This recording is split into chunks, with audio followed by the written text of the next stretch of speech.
Yo, what is going on YouTube, man? What's going on, everybody? Welcome back to the channel. How you guys doing out there today, man? So today we're diving in with more STEELY Dan. Gonna be checking out Peg. Okay, this one's been pretty suggested down there in the comment sections, man. So today we're roping around, making our way around to it, man. So Peg, excited to see what we're getting right here with STEELY Dan. They're one of those bands, man. Just love it. You gotta love it, man. You can't dislike STEELY Dan. I think I finally got onto the motive that what I've been told other people say, STEELY Dan is your favorite band's favorite band, right?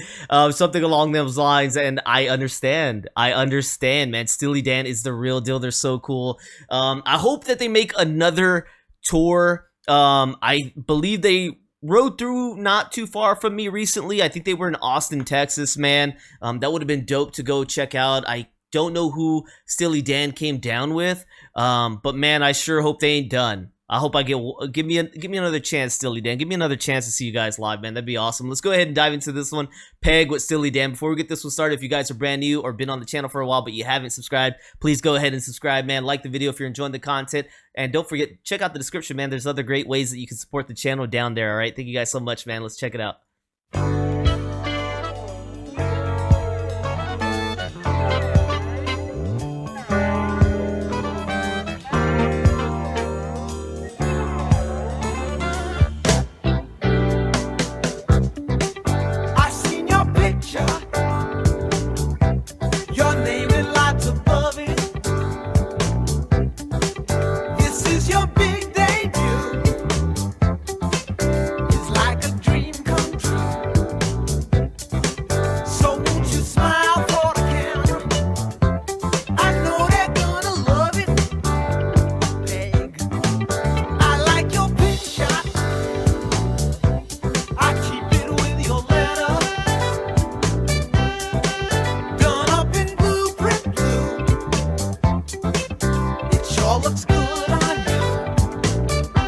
Mainly keys. And when you smile for the camera, I know I love you better. Hey, it will come back to you.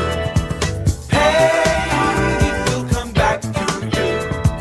Then the shutter falls, you see it all revealed. It's your favorite foreign movie. It's cool though. Beat.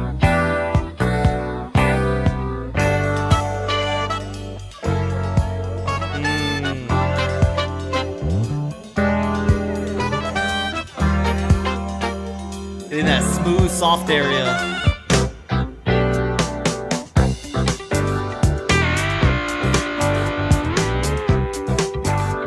I love what's happening in this area.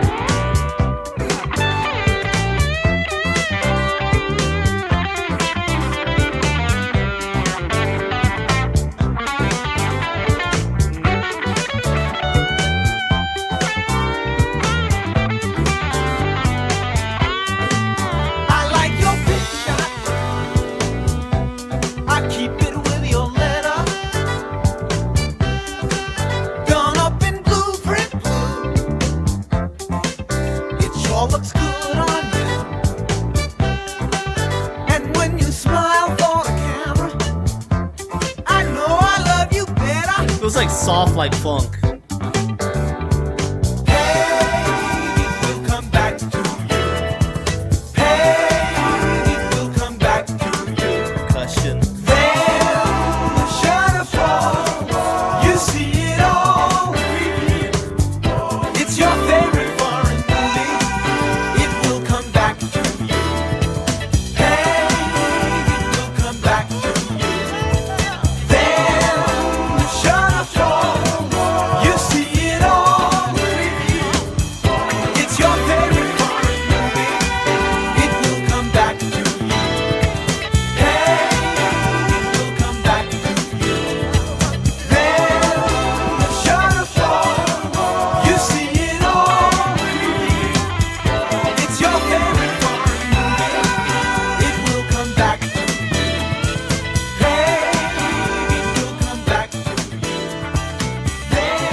Oh my god, STEELY Dan, man.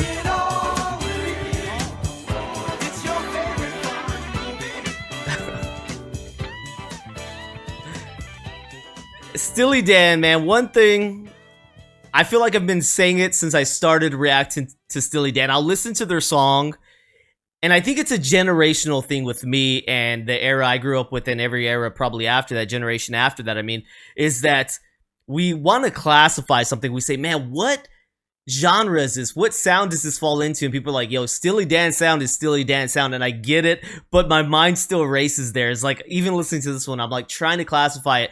Now, I guess I understand sometimes people from the 60s and 70s, there weren't a lot of classified genres around, or at least that's what I'm told here on the channel in the comment sections from time to time. Was something that came later. Now, I do like the idea of genres myself, because it's like going into a supermarket, and imagine if you didn't have aisles where, you know, you have, I don't know, 35 aisles, and they don't say where the bread's at and where the chips are at and where the cookies are at, and everything's just kind of scattered. Those labels just help you identify where you're trying to go next, right? So if you're walking down an aisle and you're just reading those labels and you know, okay, 15 aisles that way is where the cookies are at, well, that's a lot easier than walking up and down every aisle looking for the cookies, right? So it's really what genres do is they classify. So if I say I love the style that Steely Dan is throwing out to me, where else can I find artists that produce a sound close to this? That's all a genre is. A genre is telling me, hey, you might also like these guys. They are influenced and they create music close to Steely Dan, or they have a sound around there, is what other people are saying, right? Because enough eyes get on it, enough ears get on it, and they say, hey, this fits closer to this, right? So I wouldn't go listen to like Johnny Cash if I want to hear music close to Steely Dan. It helps you understand it. But that's one of the things with Steely Dan is when I listen to them, I'm racing in my head to be like, man, what is this closest to? And that's kind of where I kind of got, was like, it was like a soft funk vibe. That's just how I felt personally. That's probably nowhere near the ballpark of what you might classify this song, man, but I was digging it. So let's learn a little bit about the back workings of Peg. There was like a little twinkle sound happening over here with the keys that I was just loving that whole way through, man. And I felt like the primary sound of this track was really done through like keys. That's at least the sounds I thought I was hearing. But let's dive into some of the history on this one and learn something about Peg. So right here we got with Peg. This is off the Asia album. So maybe only my second time visiting the Asia album by this point, man. This was 1977. They got it as pop, art pop, pop rock, jazz rock, and blues. So the jazziness, definitely feeling it, man. I was definitely feeling the jazziness, and I think that's where my mind was going to, like the funkiness of it, because they use similar instrumentation on jazz and funk, I would say, but at least that's what I think. So songwriters on this one is Walter Becker and Donald Fagen. Peg is a song by the American rock group Steely Dan, first released in 1977. The track was released as a single and reached number 11 on the Billboard Hot 100 charts. With a chart run of 19 weeks, Peg is tied with Ricky, Don't Lose That Number, and Hey 19. So which ones are these? Ricky, Don't Lose That Number, and Hey 19. Okay, so are these both Steely Dan tracks then? Yeah, okay. All right, I do believe I've heard people mention Ricky, Don't Lose That Number, man. So that I need to remember. Man, I have so many songs thrown at me all the time. It's hard to keep them all in order in my head to like revisit. So Peg has been described by all music critics, Stephen Thomas, as a sunny pop song with layers of jazzy vocal harmonies. Sunny pop, man. Yeah, really, when he says sunny, I'm thinking summer vibes, and I do get kind of summer vibes from this for sure, man. While music scholar Stephen Valdez said it features a fusion of jazz and rock elements. In opinion of jazz musician and academic Andy Laverne, the song has the blues as its core, though it might not be apparent at first listen. The song's guitar solo is attempted by 7 top studio musicians, guitarists, including Robin Ford and recurring guitarist Larry Carlton, before Jay Graydon's version became the keeper. Wow, man. So they really, they had 7 session guitarists try their magic, and I don't think that means 7 times. Probably each guitarist played around with it for a couple hours, man. And they found the keeper. That is wild. So it says he worked on the song for about 6 hours before the band was satisfied. That's one musician, like I said. Imagine all 7 of them playing multiple hours for them to find what they felt was the keeper. Wow, dude. Graydon had to say about it. Fortunately, I had no problems on session as to nailing a part, but know this, every first call studio guitarist that has played solos has been replaced by another guitarist at least once. It's just part about being a studio musician, man. You've got to have tough skin to be a studio musician. Just imagine that you're getting calls all the time.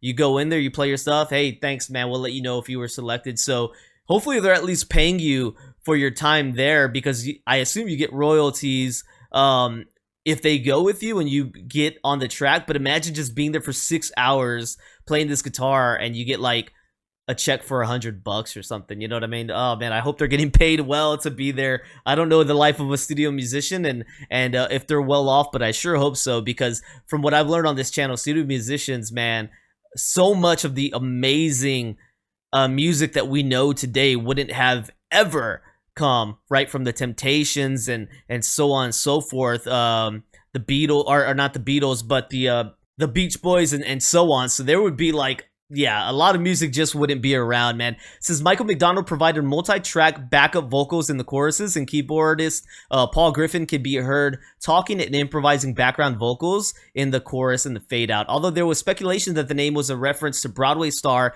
and one-time Hollywood actress Peg Entwistle. In 2000, the band said the song was written about a real person, but not that Peg, okay? In 2020, Donovan Fagen said, there's no hidden meaning. We just wanted a dotted half note for the spot, and Peg was short enough to fit in the music. Fagen added that the song takes place at a seedy photo shoot in LA from the perspective of a jilted boyfriend. Ooh, there you go, man. There you go. So you get a little perspective behind Peg on the song, and, you know, why they chose that word. So if you ever thought it was about Peg, they're saying they're denying it.